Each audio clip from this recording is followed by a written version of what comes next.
I know from the work we've done together, taking an idea and bringing it to market.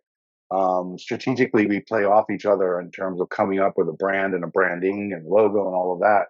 But ultimately, what I admire most about the ability of a good package is to get off the shelf. Yeah, I mean, really, that's everything, right? When you're, especially when you're in the retail space, if no one has tried your product, a lot of people will demo their products in store. You see when you go to Costco, sometimes you go to like Giant, places like that, other grocers, they'll demo products. But if someone's not demoing their product, how does someone really know if they want to buy the product? I mean, essentially, it's the packaging, right? You look at the shelf, there's 10 brands doing the same thing, and it's like, ooh, I want this one because there's attributes that that brand either has that is their selling point, or it's just purely what the package looks like. Yeah,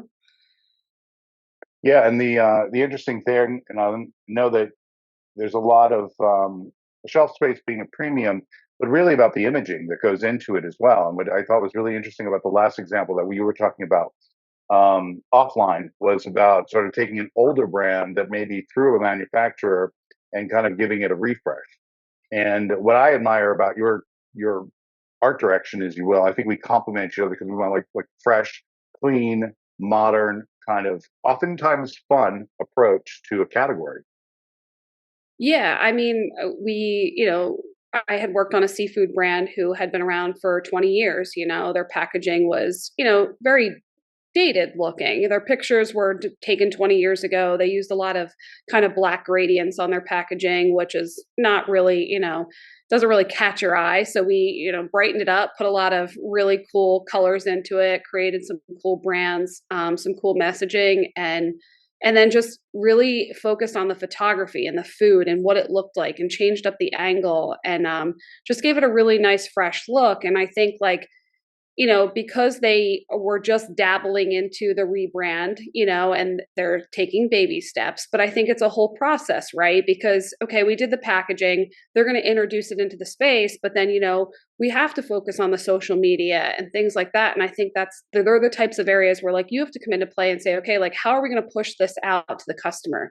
How's the customer going to see this? How are they going to understand, like, why we changed our packaging, or has something changed with the formula, or is it the same? And part of that is, they do have a customer base that are going to they're going to come to the store and pick up that product and say, oh wow, they changed their packaging. Did they change the formula? Like, why did it change, kind of thing? Is it just a refresh? And I think that's part of, like, continuing that story through social media and through advertising and marketing and everything else. And that's a lot of where, like, I think we complement each other, because you come into play and kind of tell that story to everyone in many different platforms. And it's also about creating enough of a runway for the brand, Right. especially when you're getting started, to have the forewit to understand that you're not just building it for today or tomorrow or to the point where the brand exists, but how does it live in the space? What is the message that you're conveying to your consumer, especially on a rebrand? To be transparent and to bring them along on the journey is more often than not important today, to the consumer, to see what's happening and to understand the value that they're purchasing vis-a-vis, whether it's frozen, whatever aisle of that they're shopping, whether online or in store, is important now. So you kind of have to create those attributes that are shareable, that people identify with, that they feel is a part of their life today, whether they may or may not even need it. Good packaging can make them buy it, just by virtue of the fact the way it looks.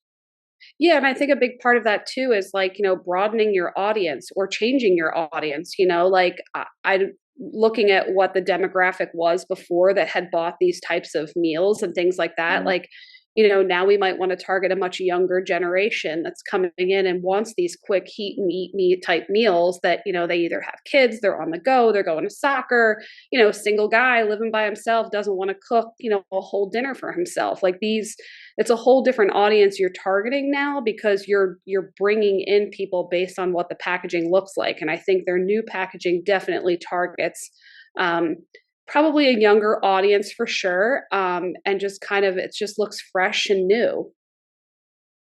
What would you say, when you're approaching a package today, depending on what the market is or what the product is? Like, what are you seeing as trends right now? It's definitely, like, I've been looking at a lot of, like, the images and stuff. Like, definitely how you position your photography of like, especially in food and what that looks like. There's a lot of like, top views. The whole eater's view has kind of like not really become a thing unless you can find a way to make it look really trendy, or like add bright colors to it, or different things like that. Definitely letting people know the ingredients that are in the products is very important right now, and kind of visually showing that rather than just saying that is definitely a big thing. And just packaging in general, I think my approach to packaging is always different than a lot of people's. I always want I always want to be like the brightest and loudest person on the shelf.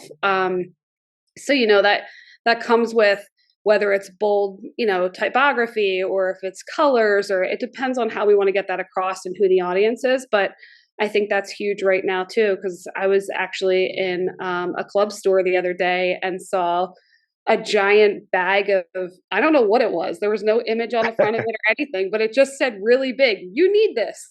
And I was like, you know what? I do need that. I don't know why I need that, but I need that. So, just those really simple marketing, like kind of bold in your face, I think is big right now.